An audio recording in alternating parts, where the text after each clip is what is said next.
Bonjour chers auditeurs et chères auditrices de notre web radio R212, notre auteur Lassen Haddad, en sa qualité de chroniqueur invité, partage son avis et sa réflexion avec vous dans cet article intitulé « En Algérie, la fake news n'est pas un accident médiatique, c'est une doctrine d'État ».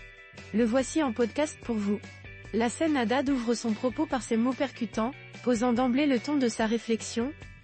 Quand Canal Algérie diffuse une énième séquence mensongère sur le Maroc, ce n'est ni une erreur, ni une exception. C'est la norme. Une mécanique bien huilée où les faits importent peu, et où la fiction idéologique passe pour journalisme.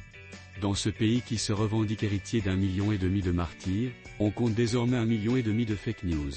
Haddad poursuit en donnant un exemple concret et récent, qu'il développe ainsi. Dernier exemple en date, la chaîne publique Canal Algérie a prétendu avoir découvert un tunnel secret entre le Maroc et la frontière algérienne, à Bab el Assa, destiné soi-disant au trafic de drogue. Pour crédibiliser leur délire, ils ont diffusé des images, qui ne venaient ni d'Algérie, ni du Maroc, mais d'une opération de la Guardia Civile espagnole à Ceuta. Détournement d'images, mise en scène grossière, propagande de bas étage, tout est bon pour nourrir l'obsession anti-marocaine. Le chroniqueur invité élargit ensuite son analyse à une tendance plus structurelle, en ces termes. Ce n'est pas un cas isolé. L'agence APS, bras officiel du régime, publie plus de 3000 articles sur le Maroc rien que dans sa rubrique internationale entre 2021 et 2023. La plupart sont à charge. La rubrique Monde a même une sous-catégorie spéciale pour la cause sahraoui. Quand on consacre autant d'énergie médiatique à un seul pays voisin, ce n'est plus de l'analyse géopolitique, c'est une fixation. Haddad approfondit sa réflexion en interrogeant les objectifs réels de cette stratégie médiatique. Mais au fond, que cherchent ces médias ? Détourner l'attention. Créer un ennemi extérieur pour faire oublier l'ennemi intérieur, chômage massif, jeunesse en fuite, liberté d'expression bâillonnée, presse domestiquée, économie asphyxiée. À défaut de progrès, on fabrique des crises.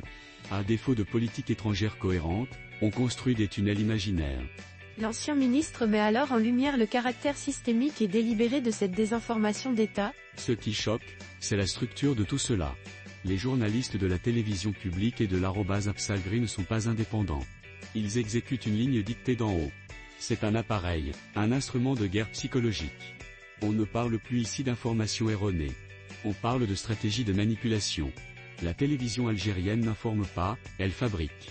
Il oppose ensuite deux trajectoires contrastées, celle du Maroc, tournée vers le développement, et celle de l'Algérie, centrée sur la fiction hostile. Et pendant que le Maroc se développe, renforce ses alliances, investit dans ses régions du Sud et dans la transition verte, l'Algérie investit dans des scénarios de contrebande tournés à Ceuta. Lassen Haddad illustre l'absurdité de la situation par une ironie révélatrice. L'ironie ultime ? Le jour où un média marocain expose cette mascarade, l'accès au site de l'APS est bloqué pour les internautes marocains. Quand la vérité dérange, on coupe l'Internet. Et c'est par une condamnation sans appel que le chroniqueur conclut sa tribune. Il est temps de dire les choses clairement, les médias publics algériens ne méritent ni crédit, ni complaisance. Ils sont devenus une menace pour la vérité, pour la région, et surtout pour les Algériens eux-mêmes, privés d'une presse libre.